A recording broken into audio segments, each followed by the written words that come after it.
श्री स्वामी समर्थ. नमस्कार मंडळी. स्वामी महाराजांच्या कृपेने तुमचा आजचा दिवस, उद्याचा दिवस आणि येणारे सर्व दिवस अगदी आनंदाचे, सुखाचे आणि समाधानाचे जावोत ही स्वामींचरणी प्रार्थना करते आणि आजच्या व्हिडिओला सुरुवात करते. तर आज आहे धनत्रयोदशी. आपणा सर्वांना धनत्रयोदशीच्या खूप खूप शुभेच्छा.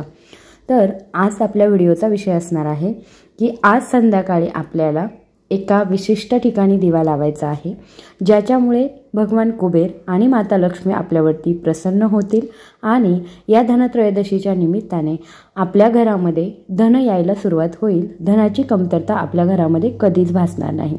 तर चला बघूया असं आपल्याला कोणत्या ठिकाणी दिवा लावायचा आहे. धनत्रयोदशीच्या दिवशी आपण माता लक्ष्मी, भगवान कुबेर आणि धन्वंतरी देवतेची पूजा करत असतो.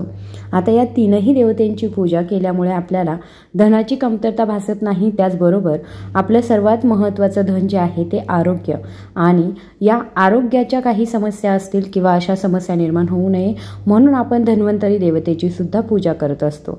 धन्वंतरी देवतेची जी व्यक्ती या दिवशी संध्याकाळच्या वेळी म्हणजे प्रदोष समय पूजा करेल त्या व्यक्तीच्या आयुष्यामध्ये नेहमी आरोग्याच्या संबंधित काही समस्या आहेत तर त्या उत्पन्न होत नाही, किंवा खूप मोठे मोठे व्याधी असतील, आजार असतील तर असे आजार होत नाही. त्यामुळे प्रत्येक व्यक्तीने धनत्रयोदशीच्या दिवशी धन्वंतरी देवतेची सुद्धा पूजा करायची आहे. आणि धन्वंतरी देवतेला प्रसाद नैवेद्य जो आहे तो आपले मसाल्याचे पदार्थ जे असतात किंवा आयुर्वेदिक ज्या गोष्टी असतात तर अशा गोष्टी आपल्याला नैवेद्यामध्ये अर्पण करायच्या आहेत. तर ही सर्व पूजा झाल्यानंतर आपल्याला एक महत्त्वाचं काम करायचं आहे. तर आपल्याला पिंपळाच्या झाडाजवळ जाऊन आपल्याला एक दिवा प्रज्वलित करायचा आहे. आता पिंपळाच्या झाडावरती आपला सर्वांना माहीत आहे की पिंपळाच्या झाडावरती माता लक्ष्मीचा वास असतो.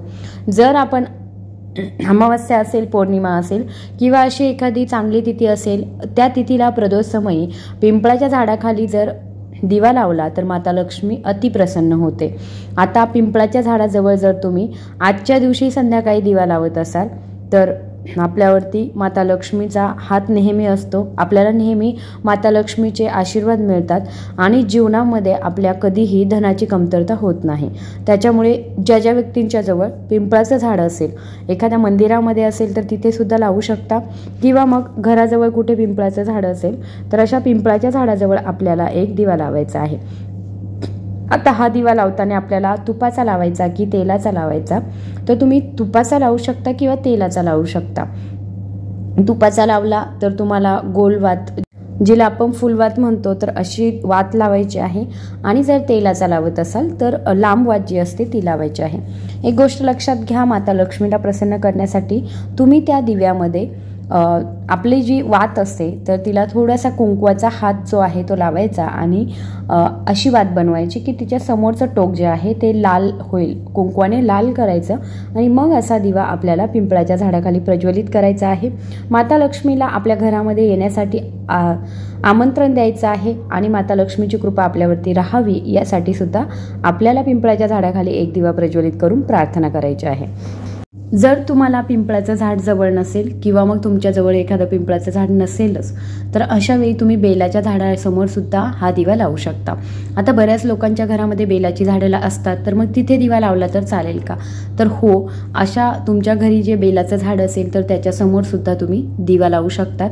जी व्यक्ती बेलाच्या झाडाखाली आजच्या दिवशी धनत्रयोदशीच्या दिवशी दिवा लावेल तर अशा व्यक्तीच्या घरामध्ये धनासंबंधित परेशानी ज्या असतात, धनाची कमतरता जी असते, तर अशा गोष्टी ज्या आहेत त्या पूर्णतः दूर होतात.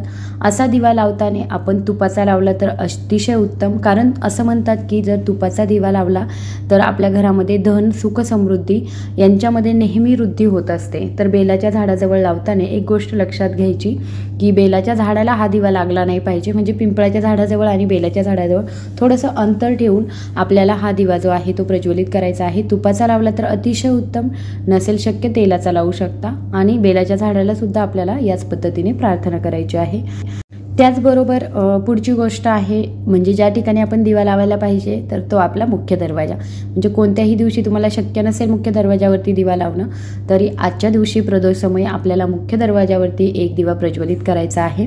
आणि हा दिवा जो आहे तो तुपाचाच लावा, म्हणजे तेलाचा लावू शकता, परंतु माता लक्ष्मीला प्रसन्न करण्यासाठी तुम्ही फक्त तुपाचा दिवा जर लावला तरीसुद्धा तीसुद्धा गोष्ट खूप चांगली आहे. माता लक्ष्मी आपल्या घराकडे आकर्षित होईल आणि आपल्याला भरभरून आशीर्वाद देईल. आपल्या घरामध्ये धनसंपत्ती कधीही कमी पडणार नाही.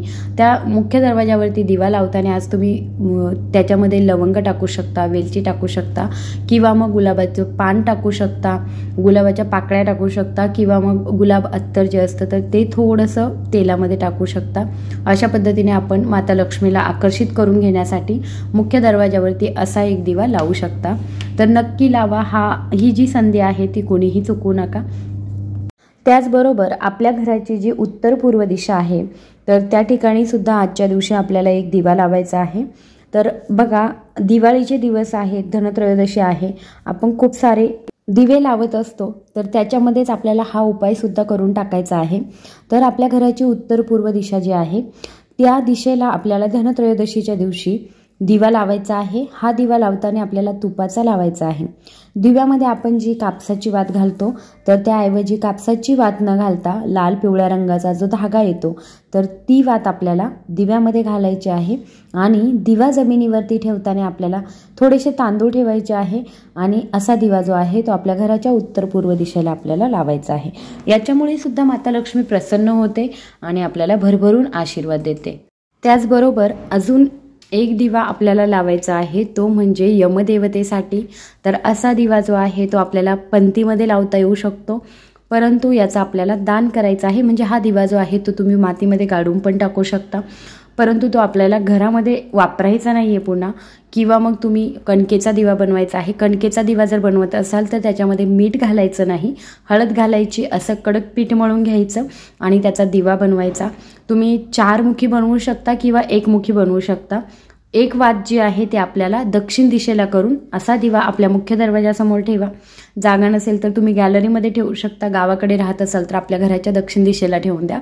परंतु जर तुमच्याकडे जागा नसेल तर फक्त दक्षिण दिशेला वात होईल अशा पद्धतीने आपल्याला हा दिवा जो आहे तो प्रज्वलित करायचा आहे. या दिव्याला आपण पांढऱ्या रंगाचं फूल वाहायचं आहे. यमराजांना प्रार्थना करायची आहे की माझ्या कुटुंबातील कोणत्याही व्यक्तीवरती अपमृत्यूचं संकट येऊन देऊ नको, अशा पद्धतीने आपल्याला प्रार्थना करायची आहे आणि हा दिवा प्रज्वलित करायचा आहे. दुसऱ्या दिवशी हा दिवा जो आहे तो तुम्ही एखाद्या झाडाखाली ठेवून येऊ शकता किंवा मग एखाद्या सुनसान जागी ठेवून येऊ शकता. अशा पद्धतीने आपल्याला यापैकी कोणताही एक दिवा जो आहे तो तुम्ही लावू शकता. तुपाचा दिवा लावत असाल तर तो माता लक्ष्मीला प्रसन्न करून घेण्यासाठी नक्की लावा. तर पिंपळाच्या झाडाखाली लावू शकता, शमीच्या झाडाखाली लावू शकता किंवा मग बेलाच्या झाडाखाली सुद्धा लावू शकता. आय होप की हा व्हिडिओ तुम्हाला आवडला असेल तर नक्की व्हिडिओला लाईक, शेअर आणि सबस्क्राईब करा. धन्यवाद.